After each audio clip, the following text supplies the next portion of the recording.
제 나이 7살 때까지 저는 아빠가 해외에서 일하는 줄 알았습니다.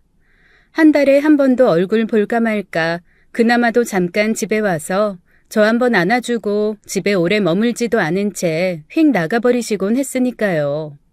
그런데 한 가지 이상했던 건 어린 마음에도 보통 아빠가 그렇게 집에 오면 엄마가 막 반가워하면서 반겨주고 기뻐하잖아요. 그런데 저희 엄마는 늘 화가 난 얼굴로 아빠를 맞이했거든요. 아빠가 10번 집에 오시면 그중에 8번은 엄마랑 큰소리 내면서 싸우는 게 일이었습니다. 저를 안고 싸운 적도 많아서 저는 늘 아빠한테 안겨서 엄마 아빠가 싸우는 소리를 들어야만 했어요. 엄마는 이렇게 살 거면 차라리 얼굴도 보이지 마라. 너 이런 식으로 내 인생 망치려고 결혼했냐? 뭐 이런 얘기를 했고요. 아빠는 그럴 때마다 네가 이렇게 득득 달려드니까 내가 집에 정을 못 붙이는 거 아니냐. 부모님이 결혼하라고 그래서 했지 어디 너나 나나 서로 좋아서 했냐. 이런 얘기를 주고받곤 했습니다. 그때는 무슨 소린지 잘 몰랐지만 그냥 엄마랑 아빠가 서로를 좋아하지 않는다는 것만은 어린 마음에도 확실하게 알 수 있었죠. 그렇게 몇 년 더 지나고 제가 10살이 됐을 무렵 아빠는 집을 아예 들어오지 않게 되었습니다. 제가 엄마한테 한번 물어본 적이 있었어요. 엄마, 아빠는 이제 집에 안 와요? 그러자 엄마가 몹시 쓸쓸한 얼굴로 그러시더라고요. 너희 아빠 이제 집에 안 올 거야. 왜요? 아빠 저 보고 싶지 않대요? 있잖아. 아빠는 아주 멀리 갔어. 아빠가 집에 아마 못 오실 것 같아. 정말 멀리 일하러 가셨는데 오기가 너무너무 힘드시대. 그렇구나. 아빠 너무 힘들겠다. 주소도 몰라요? 아빠한테 힘내라고 편지 써주고 싶은데. 그 말에 대답 없이 고개만 젓던 엄마의 슬픈 표정이 아직도 선합니다. 아빠가 멀리 일하러 갔다는 말, 너무 멀어서 오기 힘들다는 말, 전 그때 엄마 말을 믿었어요. 아빠가 멀리 갔다고 하니까 그냥 멀리 갔나 보다 한 거죠. 그런데 그로부터 몇 년 뒤 제가 중학생이 됐을 무렵이었습니다. 아빠가 남자애 하나, 여자애 하나를 데리고 글쎄 집으로 오신 거예요. 저랑 나이 차가 꽤 나는 아이들이었고 큰아이가 이제 막 7살, 둘째 아이가 5살쯤 되어 보였습니다. 아빠는 수년 만에 만난 저는 안중에도 없었어요. 그냥 엄마를 보자마자 버럭 화를 내며 그러시더라고요. 네가 고집을 득득 부려 이혼을 안 해줘서 아이들 여전히 호적에도 못 올렸고 애 엄마도 도망갔어. 얘네 키워야 하는데 너 어떡할 거야? 책임질 거야? 대체 내 인생을 몇 번이나 망치는 거야? 그날부터 엄마 아빠 또 서로를 잡아먹을 듯이 싸웠습니다. 그런데 그렇게 싸우는 와중에도 엄마는 꼬박꼬박 그 아이들의 밥을 챙겨주셨어요. 아이들이 얼마나 굶었는지 허겁지겁 밥을 먹는 걸 보고 엄마가 혼잣말처럼 중얼거리신 말을 저는 지금도 기억합니다. 아무리 어른들이 못돼 처먹었어도 그렇지 어쩜 애들 밥을 굶겨? 저렇게 허겁지겁 먹는 걸 보니 내가 욕도 못하겠고. 아휴. 그렇게 엄마는 한숨과 함께 밥 한 숟갈 더 퍼주는 걸로 그 아이들의 엄마도 되어주기 시작했어요. 나중에서야 알았죠. 아빠가 저희 엄마를 두고 바람을 피웠고 밖에 나가서 아이 둘을 낳았던 겁니다. 그렇게 낳은 아이 둘, 제 이복 동생들이 생겼다는 걸요. 엄마 속도 사실 속은 아니었을 거예요. 그래도 저희 엄마는 아빠가 밖에 나와서 아이를 낳아왔다는 것보다 그 아이들이 버려진 강아지 같은 눈빛을 하고 밥을 먹고 싶어서 배가 고파서 얼굴이 선뜩선뜩한 게 더 신경이 쓰이셨던 겁니다. 그렇게 저는 졸지에 동생 둘이 생겼어요. 솔직히 말해서 사이가 좋지는 않았습니다. 아이들은 자기네들끼리 엄마가 같으니까 둘이 똘똘 뭉쳐서 저를 좀 적대시했고요. 조금만 뭔가 저희 엄마가 큰 소리를 내도 계모가 자기네들을 괴롭히는 것처럼 아빠에게 쪼르르 가서 이르곤 했습니다. 그럴 때마다 아빠는 엄마나 저한테 있는 대로 화를 내셨어요. 아이들이 무슨 잘못이 있냐고, 왜 자기한테 화가 난 걸 애들한테 푸냐고, 저랑 엄마한테 엄청 험한 소리 많이 하셨거든요. 저랑 엄마 몹시 억울했지만 항상 엄마가 그러셨습니다. 있잖아. 원래 숨기고 싶은 게 많고 더 잘못한 사람이 화를 내게 돼 있어. 지풀에 지가 꺾여 먼저 화내는 거지. 너랑 나는 잘못한 게 없어. 그러니까 너무 속상해하지 말고 그냥 이해하고 참고 넘어가자. 이해하고 참고 넘어가자. 이해하고 참고 넘어가자. 어렸을 때부터 이해하고 참고 넘어가자는 말이 저한테 깊이 들어오다 보니 정말 어지간한 일은 다 이해하고 참고 넘어가는 게 습관이 되고 말았습니다. 지금 와서야 그게 일종의 가스라이팅이고 세뇌 교육인 것 같다는 생각은 하지만 그때는 그런 거 생각할 겨를도 별로 없었어요. 두 동생은 좀 이상한 성격이었습니다. 솔직히 말해서 아예 싸가지가 없고 못됐으면 제가 오히려 좀 편했을 것 같아요. 대놓고 미워하기도 하고 욕도 하고 싸우기도 하고 그랬을 테니까요. 그런데 참 희한하게 둘 다 대놓고 못된 것도 아니고 그렇다고 해서 편안하게 마음을 털어놓을 수 있는 상대도 아니었거든요. 그냥 마냥저냥 사람을 좀 불편하게 하는 그런 타입들이었습니다. 둘만 똘똘 뭉쳐서 비밀을 가지고 있는 듯도 했고 실제로 둘이 쑥덕거리다가 제가 나타나면 입을 다물거나 주말에는 어디 간다 말도 없이 둘이 슬그머니 사라졌다가 나타나기도 했습니다. 조금 의문스러운 면도 없지 않아 있었고 저한테 늘 어렵기만 한 그런 대상이었거든요. 여러모로 많이 불편하더라고요. 그래서 잘할 때도 그다지 큰 대화나 정은 없었습니다. 그런데 참 저희 아빠 대단하시죠? 아이 셋을 엄마한테 그렇게 맡겨놓으시고는 또 바람이 나셨는지 집을 나가버리시는 거 있죠. 결국 엄마는 얼결에 아이 셋 혼자 독박으로 키우면서 인정은 인정대로 못 받고 구박은 구박대로 당하고 속은 속대로 썩으며 저희를 키우기 시작하셨어요. 제가 처음에 엄마한테 그렇게 말을 한 적이 있습니다. 엄마, 굳이 뭐하러 이렇게 애를 쓰고 살아? 그냥 아빠랑 이혼해. 그리고 아빠 보고 애 키우라고 하고. 이렇게 살지 말자. 엄마, 이거 너무 힘든 일이다. 그런데 엄마가 그러시더라고요. 예, 개 한 마리를 버려도 그 집 대문 훔쳐보면서 이 집에 밥이 좀 있나, 이 강아지 밥 안 굶기고 잘 키워줄 집인가 훔쳐보다가 놓고 가. 네 아빠가 애 키울 사람이니? 누울 자리를 보고 발을 뻗어야지. 그리고 내 새끼가 있는데 어떻게 손을 다 놓니? 엄마, 그렇게는 못해. 그리고 어쨌거나 밥 같이 먹으면 식구인데 식구끼리 어떻게 나 몰라라 해. 쟤네도 지금은 철이 없어서 저렇지. 크고 나면 그래도 키워준 공도 알고 다 알 거야. 그렇게 생각해야지 뭐.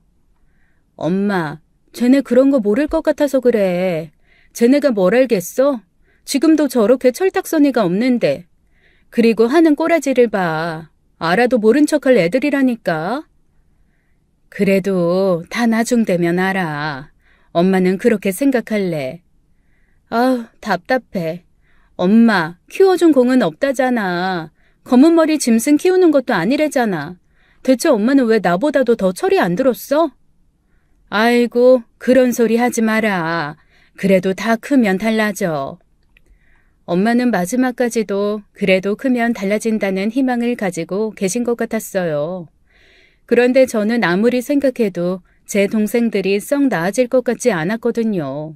뭔가 더 배신 때리면 때렸지 절대 무언가 반성하고 나아질 만한 위인들이 아니라는 게 제 생각이었습니다. 그래도 뭐 엄마가 그렇다니까 그런가 보다 하고 넘어가야지 제가 무슨 힘이 있겠어요. 그렇게 어른이 되고 제가 결혼을 하면서 동생들과는 사실 좀 멀어졌습니다. 진짜 웃긴 게 뭔 줄 아세요? 제 결혼식 때 둘 다 안 왔어요. 이유도 아주 다채로웠습니다. 한 녀석은 오려고 했는데 갑자기 열이 너무 나서 못 왔고요. 한 녀석은 오는 길에 교통사고가 났대요. 그런데 둘 다 제 남편한테 동생이랍시고 여자애는 명품 가방 하나 받았고 남자애는 양복 한 벌 받았거든요. 받을 거 다 받고 정작 결혼식에 참석을 안 한 거였죠. 제가 그것도 분해서 어쩔 줄 몰라 하니까 엄마가 또 저를 위로하면서 그러시는 겁니다. 와서 쓸데없는 소리에서 깽판 치는 것보다는 안 오는 게 낫다. 저희 엄마가 보살인 건지 아니면 제가 쪼잔한 건지 참 알 수가 없더라고요.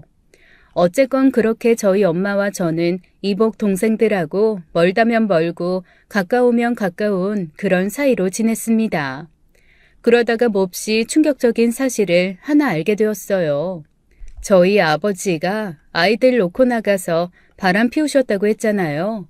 저는 그게 다른 여자랑 바람을 피우는 건 줄 알았거든요. 그런데 세상에 저희 아빠가 바람 피운 상대가 제 이복 동생들의 엄마였더라고요. 한마디로 아이는 낳아서 저희 엄마한테 키우게 떠넘겨 놓고 자기는 그냥 자유롭게 저희 아빠와 연애를 한 겁니다. 나중에 알고 보니 너무 어이가 없어서 제가 동생들한테 물어봤어요. 너희도 알고 있었냐고 말이죠. 그랬더니 두 녀석이 뻔뻔하게도 고개를 끄덕이더라고요. 아니 그러면 너희는 너희 엄마한테 가서 살지 대체 왜 여기서 우리 엄마 괴롭히면서 살았던 거야?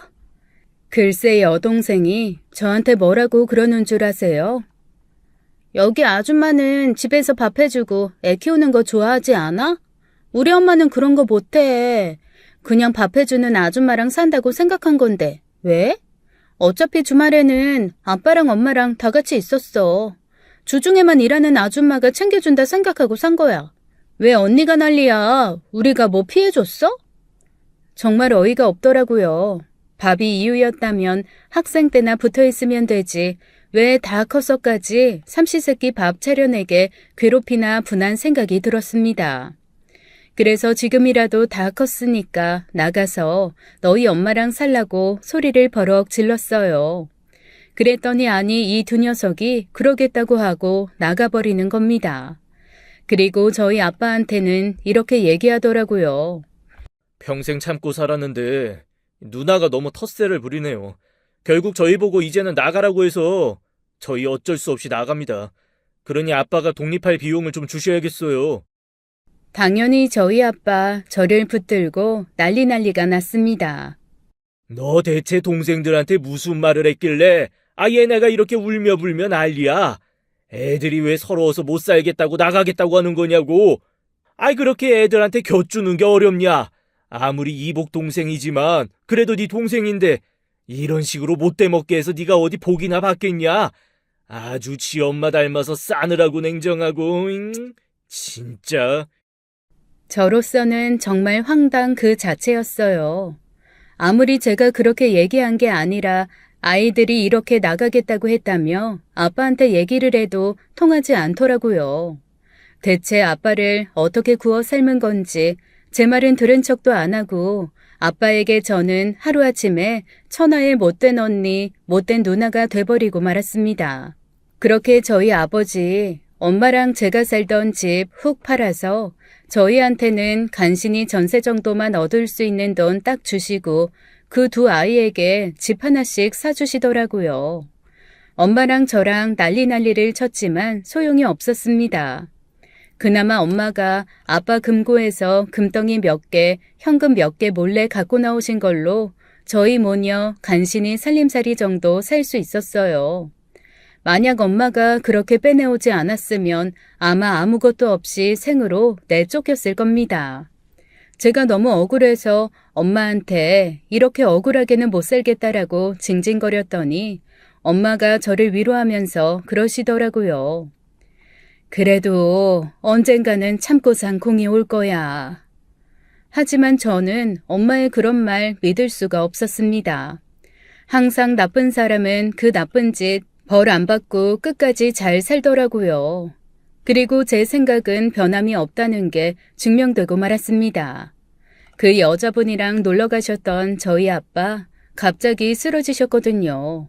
병원에서 하는 말로는 뭔가 순간적인 신체적 무리가 와서 뇌출혈 비슷한 게 생기신 것 같다고 하는데 자세한 건 아무도 모를 일이죠. 더 어이없는 건 저희 아빠 그렇게 되고 나서 나온 보험금 수혜자가 죄다 그 여자였다는 겁니다. 정말 아빠한테 단 한 푼도 주지 않고 돈 싹 다 가지고 자취를 감춰버리더라고요. 제가 너무 황당한 나머지 동생들한테 좀 화를 냈습니다. 당장 너희 엄마 어디 있는지 말해. 보험금 갖고 와. 병원비 내야 한다고. 그랬지만 동생들은 역시나 모른 척 하더라고요. 우린 아무것도 몰라. 들은 것도 없고 본 것도 없다고. 우리도 피해자야. 엄마가 아빠 병원비 급하다고 우리한테 돈 빌려간 게 있어. 그거 나중에 아빠가 이자 쳐서 줄 거라고. 그런데 이렇게 되었으니 어떡해. 우리 돈 누가 줘? 엄마가 가져간 아빠 병원비 안 주면 우리 소송할 거야. 정말 어이가 없었습니다. 글쎄 자기네 엄마가 아빠 병원비 한다고 자기네들한테 돈 빌려간 게 있다면서 오히려 저한테 그 돈을 갚으라고 하는 게 말이 됩니까? 뻔뻔한 것도 유전인 건지 졸지에 저랑 엄마는 아빠의 병수발을 하면서 보험금을 들고 튄 그 여자가 남긴 빚까지 처리해야 했습니다. 아빠 카드 가지고 정말 신나게 긁으면서 다녔더라고요. 게다가 아빠를 보증인으로 해서 이것저것 뭘 얼마나 당겼는지 저는 정말 하루가 멀다 하고 찾아와서 빌린 돈 갚으라고 하는 사람들 처리에 혼이 다 나갈 것만 같았습니다. 누워 계신 아빠가 정말 너무너무 원망스럽더라고요. 그 와중에 이복 동생들은 정신 잃고 누워있는 아빠는 찾아오지도 않고 어디서 지네 엄마랑 짝짝꿍이 맞아서 무슨 짓을 벌이는 건지 도통 보이지를 않았어요. 아빠 입원이 한 달이 넘어가자 일주일에 한 번씩 와서 아빠 상태만 쓱 보고 사라지기를 반복했습니다.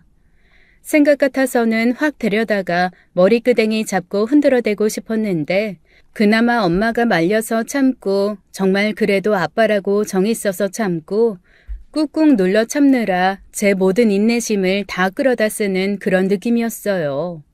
너무 속상하고 황당하고 어이없고 짜증나는 나날이 계속 이어졌죠. 아빠는 깨어나실 줄을 몰랐습니다. 병원에서는 회복도 더 될 거고 정신 차리려면 더 시간이 좀 오래 걸릴 거라고 하더라고요. 그 와중에 저랑 엄마는 정말 어디서 돈을 구해야 되나 매일매일이 지옥 같고 힘든데 제 이복 동생들 어디서 그렇게 돈이 났는지 신나게 여행도 다니고 놀러 다니고 아주 행복해 보였어요. 제가 너무 억울한 마음에 걔네들이 여행 다니면서 올린 각종 SNS 사진 죄다 찍어서 보관까지 해뒀을 정도였습니다. 제가 너무 억울하고 속상할 때마다 그거 보면서 약간 전투력 끌어올리려는 목적으로 말이죠. 아버지는 깨어나실 기미가 보이지 않았어요. 엄마랑 저도 점점 지쳐가고 있었고요. 병원에서는 결국 저희한테 병원에선 더 이상 해줄 수 있는 게 없으니 그냥 집으로 모시고 가서 여생이라도 편하게 보내시라고 하더라고요. 엄마와 저 아빠를 집으로 데리고 왔습니다. 가뜩이나 좁은 집에 환자 침대가 들어오니까 더 비좁고 힘들더라고요. 그래도 어쩌겠어요. 집에서 계속 돌봐드리는 수밖에요. 그런데 아빠를 집으로 모시고 오자마자 동생들이 뻔질나게 집에 드나들기 시작했습니다. 알고 보니 저희 아빠 숨겨놓은 재산이 꽤 많으셨더라고요. 그것도 제가 어떻게 알았냐면 동생들이 와서 아빠한테 속닥거리는 얘기를 듣고 이것저것 알아보면서 알게 된 겁니다. 할머니, 할아버지가 남겨주신 땅도 좀 있고 아빠가 투자해 놓은 것들이 꽤 수익률이 좋아서 재산이 상황이 나쁘지 않은 겁니다. 생각보다 아파서 받은 보험금은 얼마 되지 않았는데 아빠 사망보험금과 돌아가시면서 돌아가시게 되면 상속될 땅과 건물이 꽤 있는 상황이었거든요. 제가 엄마한테 이런 걸 몰랐냐라고 물어봤더니 엄마가 고개를 저으며 자기는 진짜 평생 월급 한 번 받아보는 게 소원이었다면서 이런 액수의 돈은 한 번도 들어본 적이 없다고 말씀을 하시더라고요. 그러면서 어이가 없는지 헛웃음을 지으며 이렇게 말씀하셨습니다. 아니, 이렇게 돈이 있었으면 내가 너 학비 못 내줘서 그렇게 가슴치고 땅치고 울 때 아비가 돼가지고 그래도 학비 한 번 정도는 내줄 수 있는 거 아니었니? 그러게 말이야. 엄마, 나 학비 없어서 한 학기 다니고 한 학기 휴학하고 또 한 학기 다니고 한 학기 휴학하고 그랬는데 내가 진짜 어이가 없어서. 그리고 아빠의 재산을 살펴보면서 그제야 제 이복 동생들이 무슨 돈으로 1년씩 어학연수도 다녀오고 그렇게 해외여행도 철마다 다녔는지 이해가 되더라고요. 저는 걔네들이 자기 엄마한테 돈을 받았거나 아니면 뭔가 아르바이트해서 그렇게 하는 줄 알았습니다. 딱히 공부에 뜻이 있는 애들처럼은 안 보였으니 학비보다는 놀러 다니는데 돈 쓰자 이렇게 마음먹은 줄 알았어요. 그런데 학교 다니는 비용에서부터 그런 여행 비용까지 다 저희 아빠가 댔던 거였습니다. 배신감도 밀려오고 너무나 속상하기도 하고 어이없기도 하고 이런저런 생각 때문에 하루하루가 너무 힘들었는데 그것보다 더 힘든 건 현재 동생들의 태도, 아빠의 태도였습니다. 병석에 누워서도 아빠는 저 말고 그렇게 동생들만 위하고 생각을 하시더라고요. 제가 매일매일 아빠 몸 닦아주고 기저귀 갈아주고 욕창 안 생기게 돌봐드리는 건 너무나 당연하면서 동생들이 한 번 와서 아빠 손 붙들고 우는 척하고 아빠 없으면 우리 어떻게 사냐는 입 벌린 소리하는 건 그렇게 가슴이 아프신 모양입니다. 동생들 한 번씩 왔다 갈 때마다 저것들을 두고 내가 어떻게 죽나 아주 한탄에 한탄을 하시는데 정말 그 소리가 너무너무 듣기 싫은 거예요. 그래서 제가 한 번은 아빠한테 그런 소리 제 앞에서 하지 마시라고 버럭 소리를 지른 적도 있었다니까요. 그런데 그러면 뭐합니까? 아빠의 사랑은 제가 아닌 제 이복 동생, 이복 남매들에게 쏟아져 있는걸요. 그것 때문에 엄마가 한 번 저한테 사과를 하신 적도 있어요. 미안해. 내가 싫어서 너까지 너희 아빠가 별로 정을 안 주나 봐. 다 내 잘못이다. 다 미안하다 내가, 응? 아니야. 엄마가 무슨 잘못이야. 내 아빠지만 저 사람이 이상한 거지. 엄마는 아무 잘못 없어. 엄마는 하나도 잘못한 거 없어. 근데 참 야속하긴 하네. 사람이 한결같은 건가? 어떻게 끝까지 저러시지? 그러게 말이야. 어떻게 그렇게 젊었을 때는 내내 바람피고 나이 들어서는 이렇게 병든 몸 위탁하면서도 눈길 한 번을 곱게 안 주니? 참 고마운 거 몰라, 우리 아빠. 죽기 전에 재산이라도 제대로 정리하셨으면 좋겠는데. 엄마, 나는 아빠 돈 안 받아도 되거든? 근데 괜히 재산 싸움 나서 쟤네랑 부딪히고 엄마랑 나 또 힘들고 그럴까봐 그게 너무 걱정된다. 차라리 하나도 안 받겠다고 할까? 엄마는 그건 싫어. 돈이 문제가 아니고 이건 그냥 마음의 문제야. 너 평생 고생하고 인정 못 받고 그랬는데 하다못해 방 한 칸 할 정도라도 너한테 남겨야 그게 사람이지. 지 제사상 걱정되면 그래도 조금은 남기겠지. 그리고 법이 알아서 할 텐데 뭐. 네가 미리 걱정 안 해도 돼. 아유, 싸움이나 안 일어났으면 좋겠어. 어쩐지 찜찜한 느낌에 제가 엄마한테 말끝을 흐렸는데 왜 그런 느낌들은 항상 정확하게 맞는 걸까요? 아니나 다를까 동생들이 점점 아빠에게 와서 속닥거리는 시간이 늘어날수록 아빠가 절 보는 눈빛이 곱지 않았습니다. 뭔가 이상한 일을 꾸미는 것 같아서 제가 전화기를 하나 개통되지 않은 걸 구해다가 녹음할 수 있는 어플을 깔고 아빠 침대 밑에 몰래 넣어두었거든요. 나중에 거기에 녹음된 말을 듣고 정말 저는 기절할 뻔했습니다. 동생들이 번갈아가며 아빠에게 저희 엄마 욕을 하고 있는 거예요. 아버지, 우리 새엄마 지금 이 남자 저 남자 엄청 만나고 다녀. 아버지 이렇게 누워있는 거 새엄마가 얼마나 고소해하는 줄 알아? 맞아요. 아버지, 저도 봤어요. 그런데 남자가 한둘이 아닌 것 같아. 내가 그 남자 중에 하나한테 물어봤거든? 그랬더니 자기 지금 남편이 곧 죽을 건데 그 죽은 남편 재산으로 그 남자 가게 차려주겠다고 그렇게 약속했더라니까. 내가 진짜 아버지 생각에 눈물이 앞을 가려서 다리가 풀려서 주저앉으려다가 내가 여기서 주저앉으면 정말 사람 새끼 아니다 싶어서 내가 그 남자 쫓아가서 멱살 잡았잖아요. 네가 어떻게 우리 아버지 재산을 감히 탐을 내냐고. 내가 그 남자 아주 작살내고 왔어. 아버지, 나도 그래. 아버지, 내가 진짜 너무 속상하고 어이가 없어서, 아니, 누가 봐도 제비인데, 제비 같은 남자한테 다음 달에 내 남편 죽고 나면 내가 용돈 더 줄 수 있을 거라고 그렇게 얘기하는 거야. 그래서 내가 그 남자 뺨 올려붙이고 왔잖아. 아버지, 나 우리 아버지 불쌍해서 어떡해. 우리 아버지 더 살아야 되는데, 어? 우리 아버지 재산 다 다른 남자 뒷구녕에 가서 박히게 생겼어. 나 너무 억울하고 속상해 죽겠어. 우리 아버지가 어떻게 모은 재산인데. 정말 어이가 없었습니다.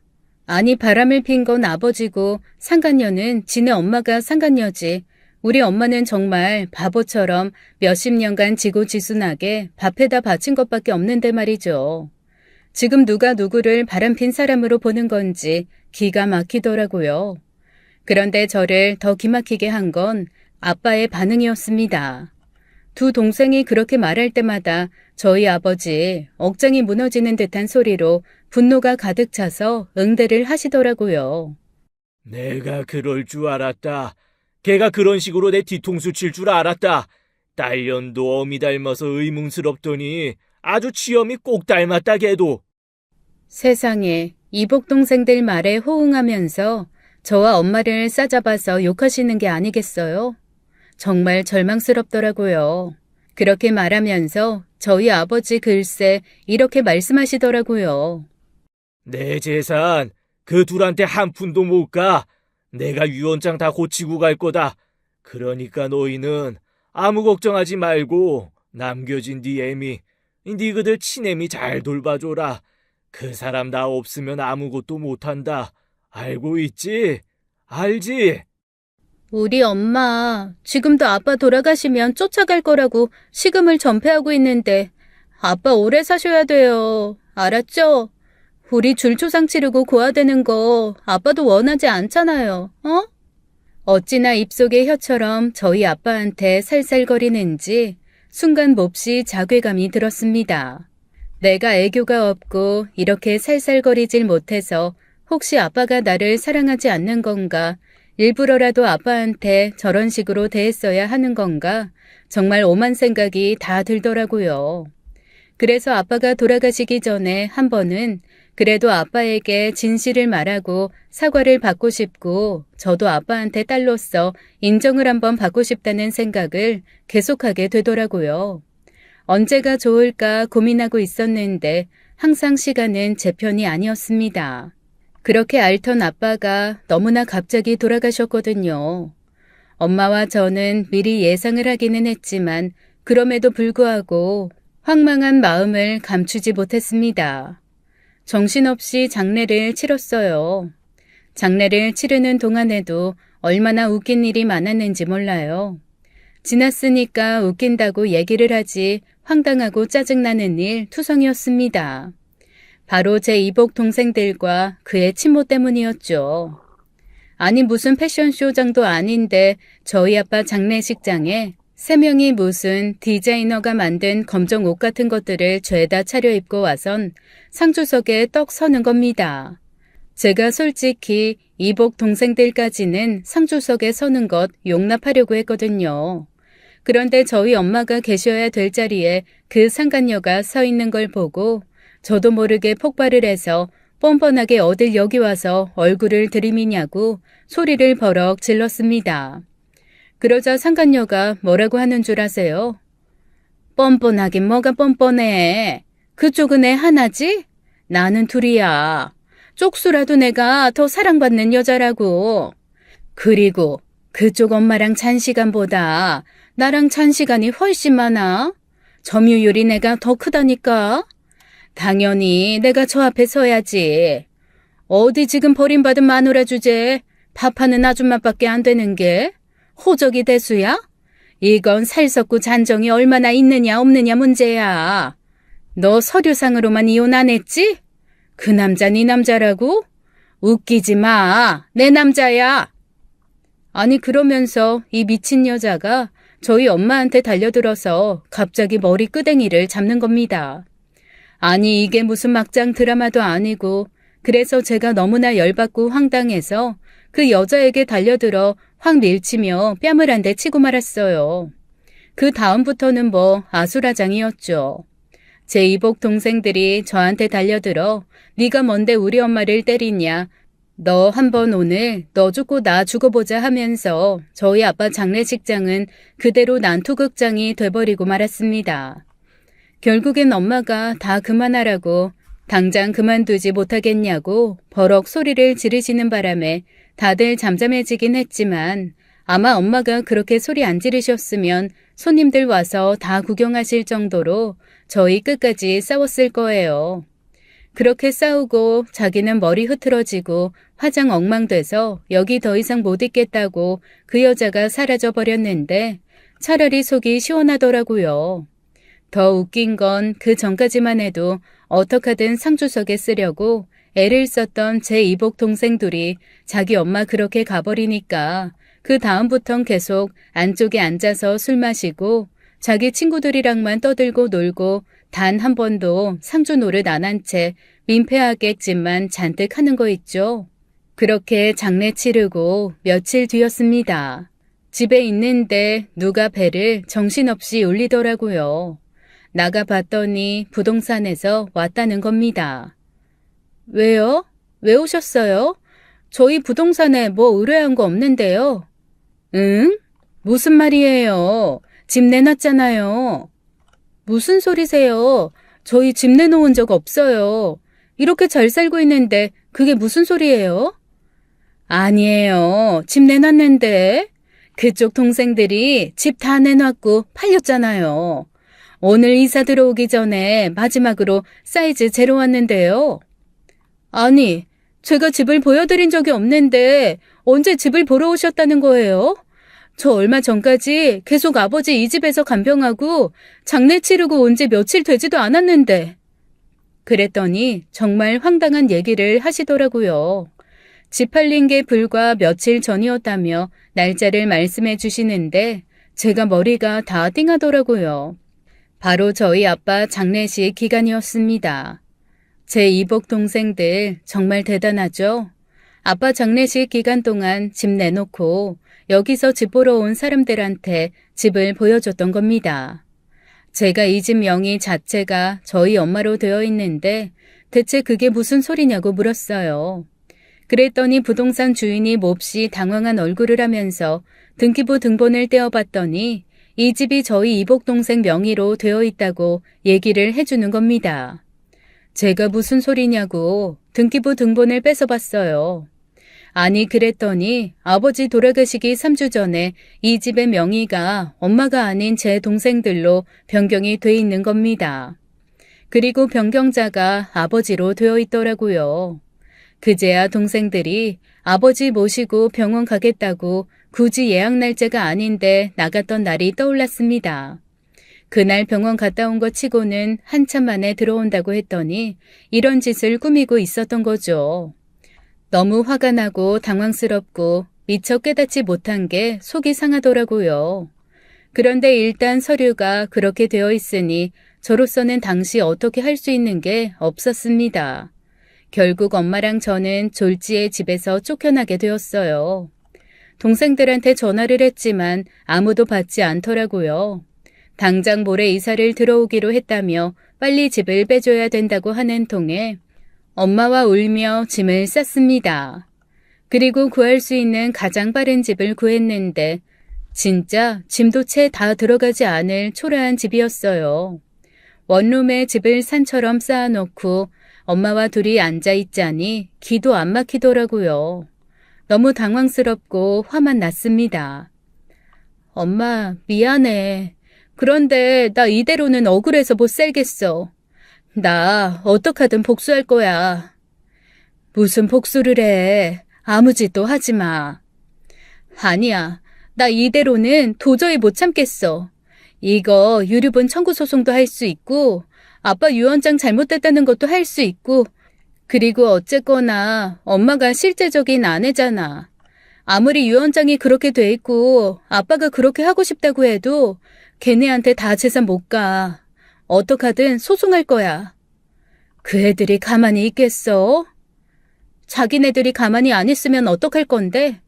엄마, 그러니까 마음 단단하게 먹어. 저는 엄마에게 어떡하든 소송해서 이 아이들에게서 재산을 뺏어올 거라고 선언했습니다. 그리고 엄마한테 이렇게 얘기했죠. 엄마, 지금 아빠의 법적 아내는 엄마야.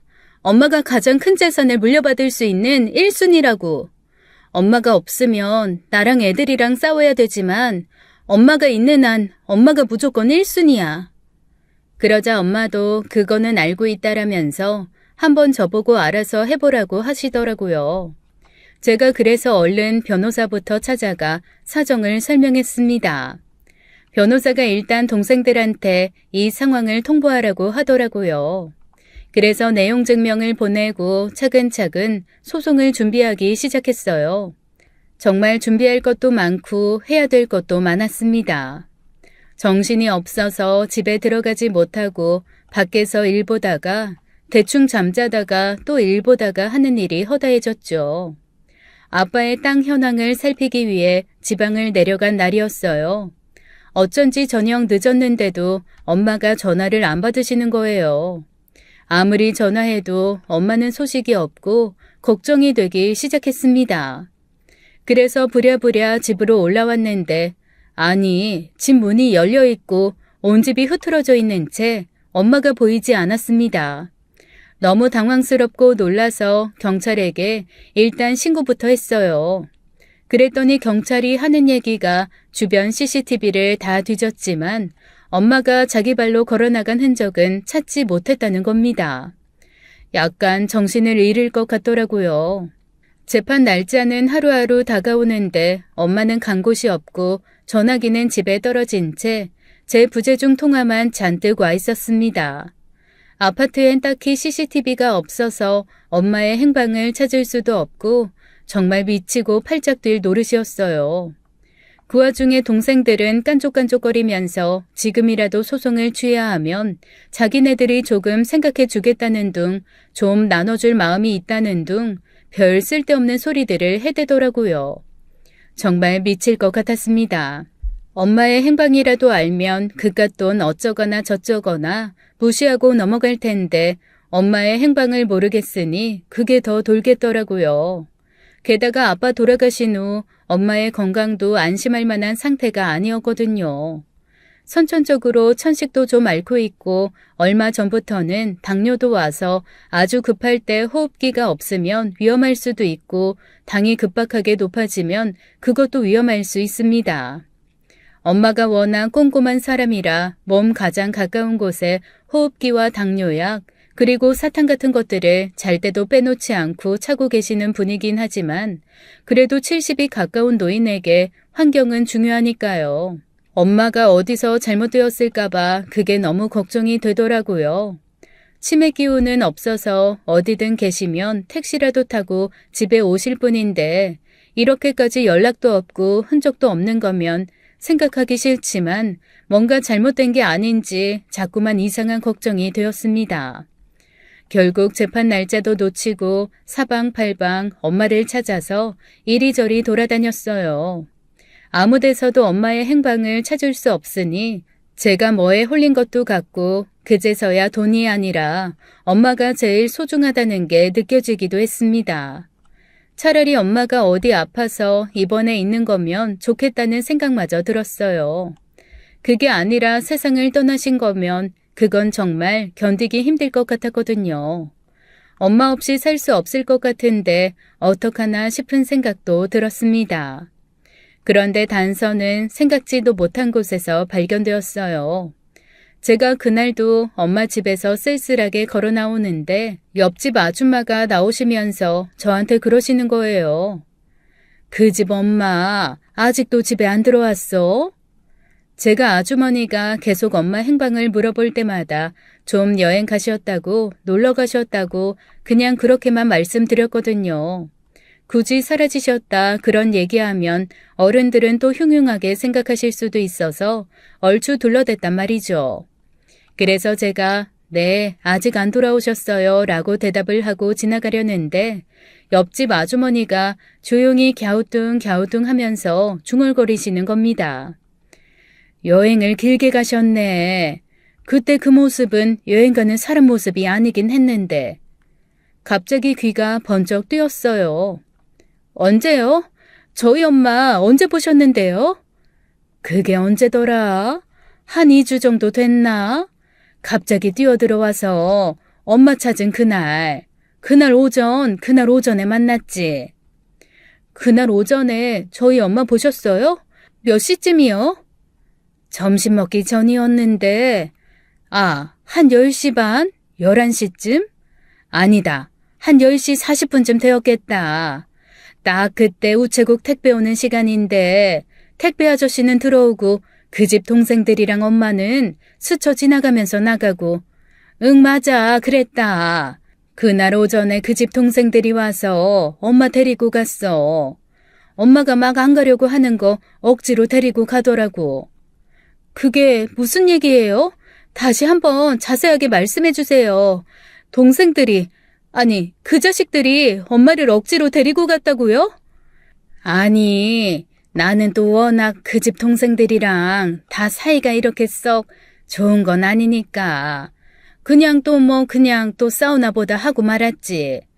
그런데 아무리 봐도 여행 가는 것 같진 않았거든. 동생들이 어디 좀 가 있으라고 자기네들이 데리고 가겠다고 그랬는데 그 집 엄마가 우리 큰딸한테 연락해야 된다고 전화 가져올 거라고 그랬더니 나중에 해도 된다면서 그냥 막 데리고 나가더라고. 난 그래서 어디 예약한 차 시간이 늦어서 저렇게 서두르나.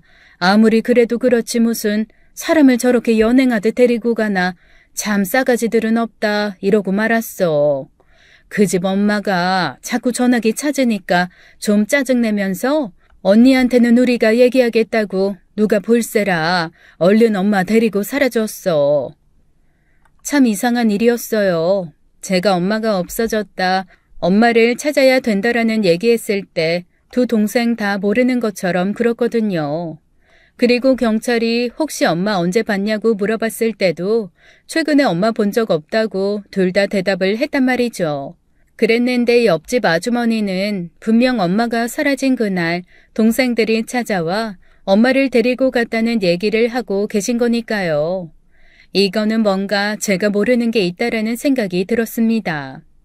그래서 아주머니에게 지금 한 얘기 혹시 나중에 한 번 더 해주실 수 있냐라고 물어봤더니 아주머니도 그때서야 뭔가 이상한 생각이 드셨는지 저한테 뭐 안 좋은 일 있는 거냐고 물어보시더라고요.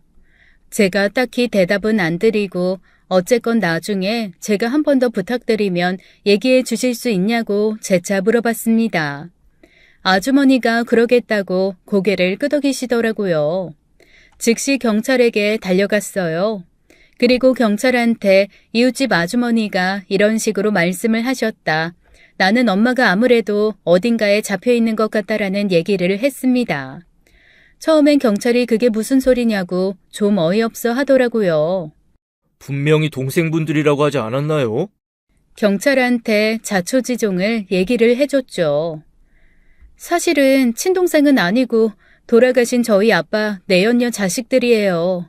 아버지가 돌아가시고 남은 재산들이 좀 있어서 서로 이야기를 하고 있는 중이거든요. 그런데 엄마가 아무래도 1순위다 보니까 서로 갈등이 좀 있었어요. 제가 재판하자고 소장 보내놓은 상태고 전 계속 아버지 재산 상황 파악하고 다니는 중이었는데 아니 그러자 갑자기 경찰이 저한테 심각한 얼굴로 그러는 겁니다. 그런 일이 있으면 진작 말씀을 해주셨어야죠. 저희는 그냥 형제자매, 진짜 형제자매고 남매인 줄 알았어요. 재산이 걸려있으면 사실 식구들도 무조건 처음엔 의심하고 넘어가야 돼요. 친형제 자매들 사이에서도 서로 죽자고 덤비는데 처음부터 관계를 말씀해 주셨으면 좀 다르게 접근했을 텐데요. 잠시만요. 혹시 동생분들 차 번호 뭔지 아세요? 차 번호요? 차 번호 잘 모르는데. 아, 잠시만요. 예전에 저희 집에 주차 등록한다고 한번 얘기해 준 적이 있어요. 저한테 기록 있을 거예요. 제가 문자를 뒤져서 동생들 차 번호를 경찰에게 알려주었습니다. 갑자기 손이 막 떨려오기 시작하더라고요. 몇 번씩 전화기를 잡은 손을 떨다가 떨어뜨리니 경찰이 제 등을 두들기며 걱정 말라고 얼른 찾아보자고 위로를 하더라고요. 제가 너무 늦게 어리석게 굴어서 혹시 엄마를 구할 수 없는 건 아닐까, 모든 게 늦어버린 건 아닐까 두려움이 몰려왔습니다. 간신히 차 번호를 찾아서 전달해주고 덜덜 떨리는 다리를 추스르며 주저앉았어요. 경찰이 한동안 그 차 번호 가지고 조회를 하더니 헛헛한 얼굴로 이렇게 얘기하더라고요. 주신 번호 차량이요. 그날 오전에 그 차가 아파트에 들어왔던 증거 있네요. 아파트 입구에 있는 카메라에 찍혔고 주차 시스템에도 기록이 있어요. 잠시만요. 이 번호로 그날 차가 다녔다는 게 검색해 보겠습니다. 그러면서 아파트 주변에 있는 길에 곳곳에 달려있는 교통감시 카메라를 가지고 동생 차 번호를 추적하기 시작했습니다. 그랬더니 그날 오전에 동생의 차가 마지막으로 간 곳이 이천에 있는 어떤 농장이라고 하더라고요. 이천이요? 이천 농장? 거기 저희 아빠 땅이 좀 있는데.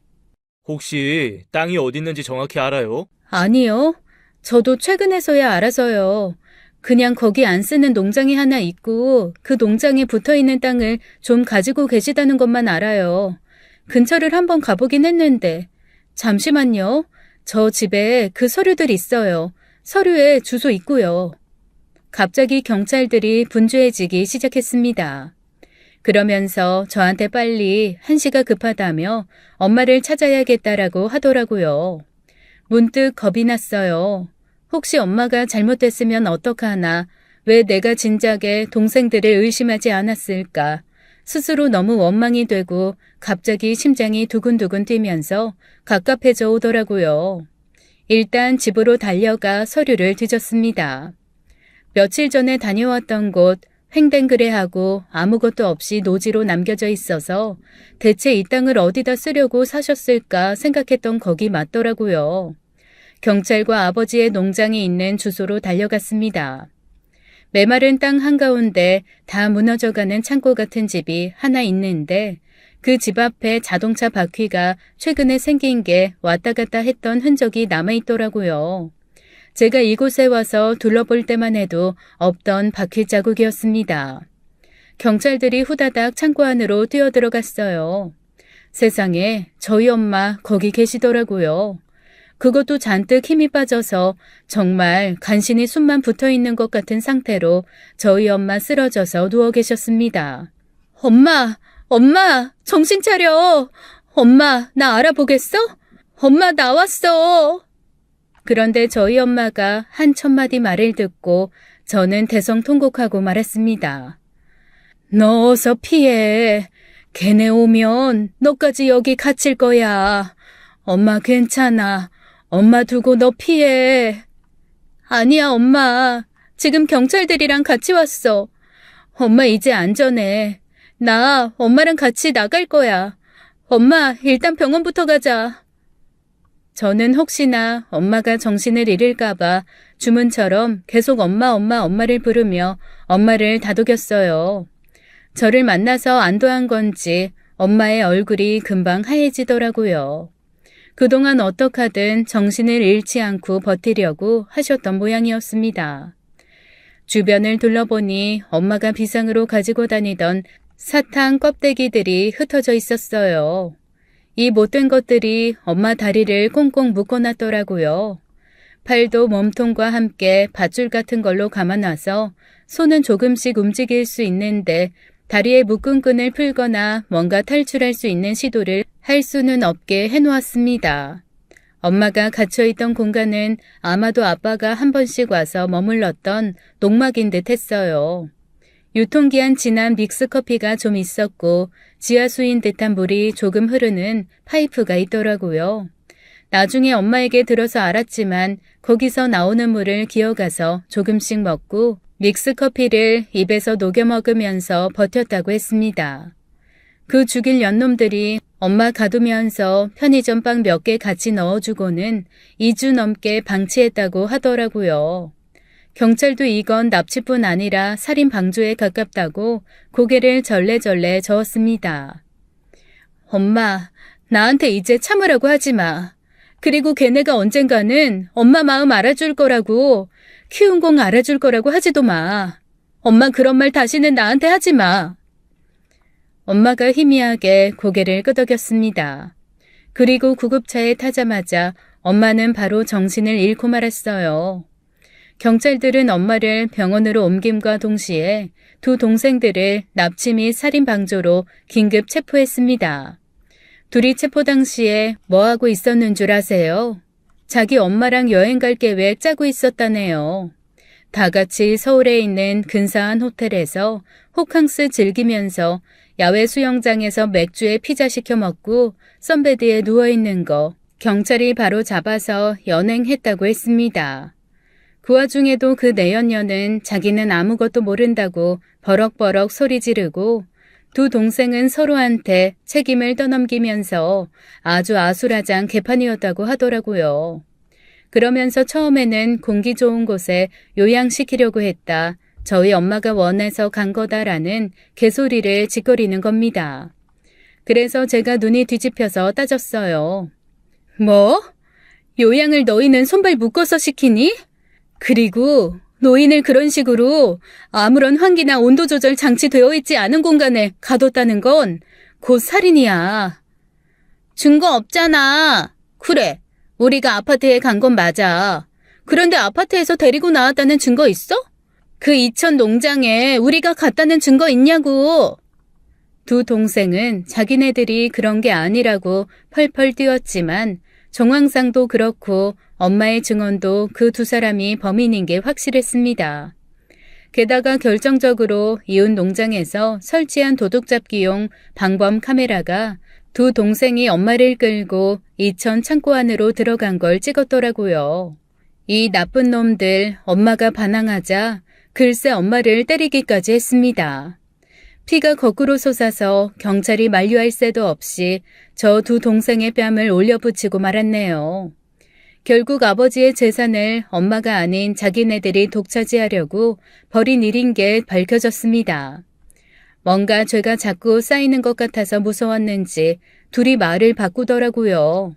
아빠가 재산을 물려주겠다고 한 건 본인들이 간병을 열심히 해서 그 상으로 주시겠다고 했는데 저랑 엄마가 독차지하려는 욕심에 자기네들을 모함하는 거라나요?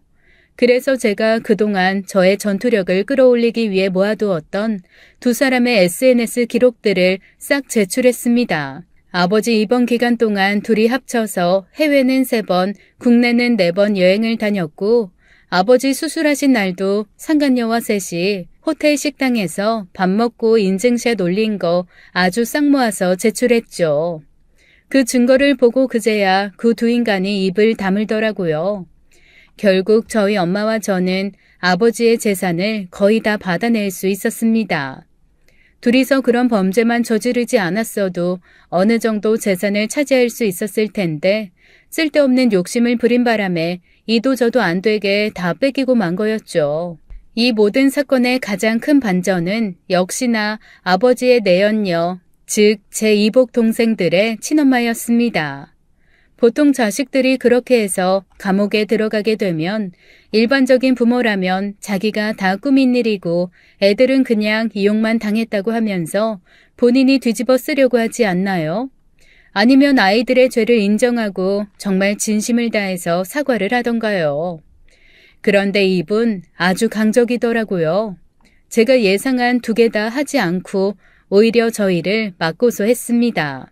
불법 사찰, 명예훼손 이런 걸로요.